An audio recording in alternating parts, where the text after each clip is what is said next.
অন্য কোটার প্রয়োজন আছে, যারা অবহেলিত, যারা পিছিয়ে পড়া জনগোষ্ঠী, যারা ফিজিক্যালি চ্যালেঞ্জ, তাদের জন্য আমাদের সংবিধানের 29 অনুচ্ছেদ তাদেরকে এই প্রোটেকশনটা দিয়েছে, তারা রাষ্ট্রীয় নানান সুযোগ সুবিধা পাবে।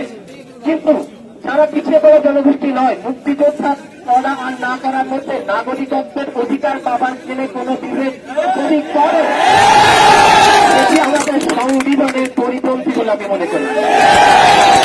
আমাদের সংবিধান এই গণতান্ত্রিক মূল্যবোধ গুলো যেন বজায় থাকে, তারা সেটি করবেন। আমরা 2018 সালে সংসদ এইটি বিলোপ করেছে। সংসদ সে সময় মেজরিটির ভিত্তিতে মানুষের গণমানুষের আকাঙ্ক্ষার ভিত্তিতে সেটি করেছে। হাইকোর্ট বা সুপ্রিম কোর্ট সেটি যদি বাতিল করে, সেটি আমি বলবো যে আমাদের যে গণতান্ত্রিক মূল্যবোধ তার পরিপন্থী হয়ে যায়। তো আমি কারো প্রতিপক্ষ আমরা নই, আমরা সবাই মিলে বাংলাদেশকে এগিয়ে নিতে চাই।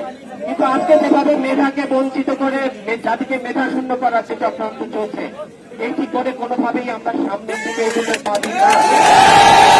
আজকে যেখানে চাকরি না পেয়ে আমাদের শিক্ষার্থীরা আত্মাহুতি দিচ্ছে, তারা দিনে দিনে ডিপ্রেশনে পড়ছে, সেখানে একটি বড় অংশ কোটার নামে তাদেরকে বিলিয়ে দেওয়া হবে, এটি কোনোভাবে মেনে নেওয়া যায় না। আজকে সেই বিবেকের তাড়নায় আমি তোমাদের সাথে আজকে এখানে আরো আগে আসতে চেয়েছিলাম, বৃষ্টির জন্য আমার আরো আসতে দেরি হয়েছে।